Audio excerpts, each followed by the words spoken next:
It's a good day to be a Montreal Canadiens fan, is it not? Because today we had ourselves some pretty interesting Canadiens-related news and a lot of other talking points that I wanted to dive into in this video here today. Happy Sunday morning, folks. It's the turn of the new week, or I guess if you're going off of the Monday start of the week calendar, it's the end of the week, so I guess that's also a means to celebrate. But for the Montreal Canadiens, yesterday we saw themselves take it to the Ottawa Senators and win in a pretty convincing fashion, taking out a team that lacked their captain and any sort of cohesive goaltending. Anyways, with that, let's go out there and talk about today's notes. This show, of course, is brought to you by ExpressVPN. Go out there and check out the first link in the description to save some money on your VPN, get some free months, and support this YouTube channel in the process.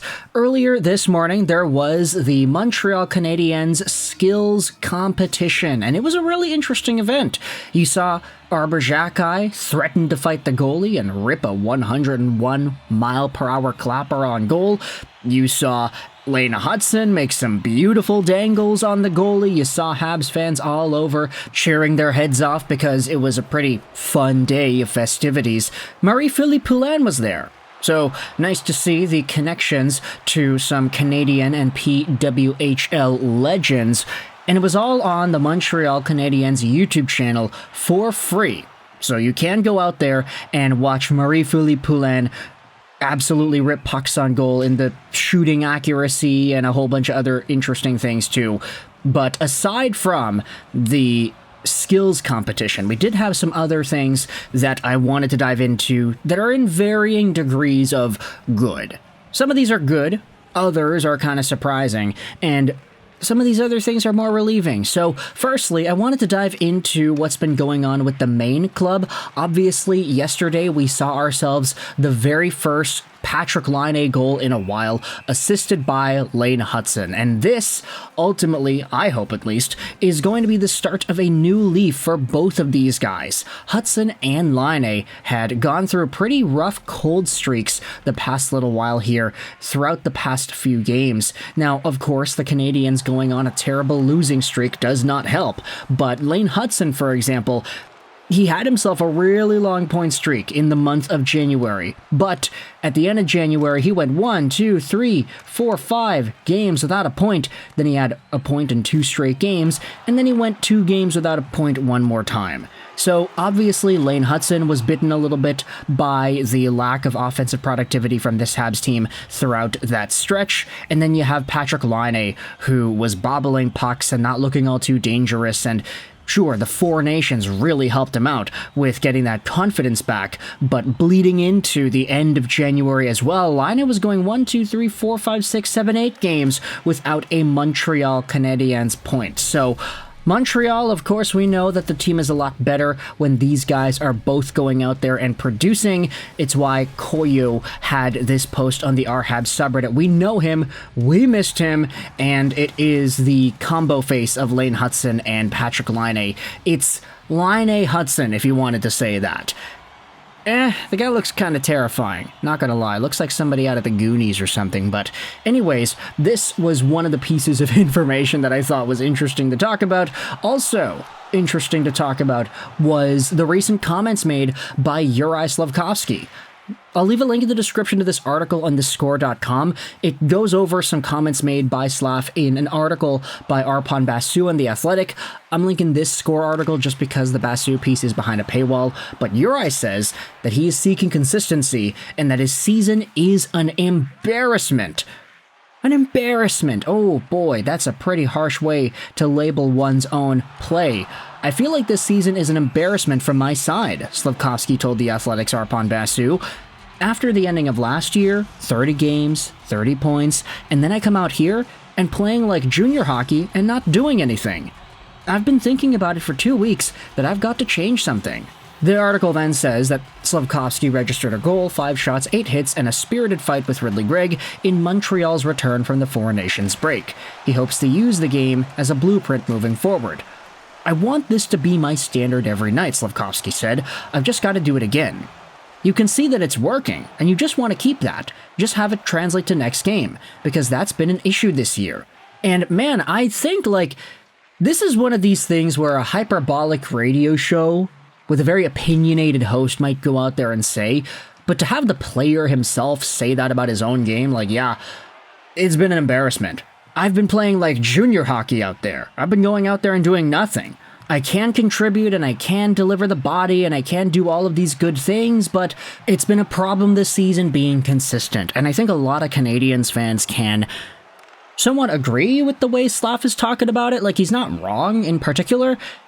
It's just, man, maybe kind of cool it with the self-talk. Say it with me. You are amazing. You are amazing. Thanks, Uncle Toby.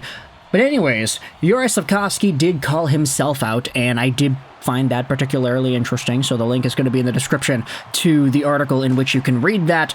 But I also wanted to talk about some, let's just say, good things as well, because the Slafkovsky story might not be the best thing in the world. It's just kind of negative, but at the same time, it's very self-aware, so we can appreciate that. But going over to an actual good story here, let's go over to TVA Sports. Because yesterday, the folks on there published an article where they interviewed Pascal Vincent, and he had spoken about David Reinbacher in a very positive way.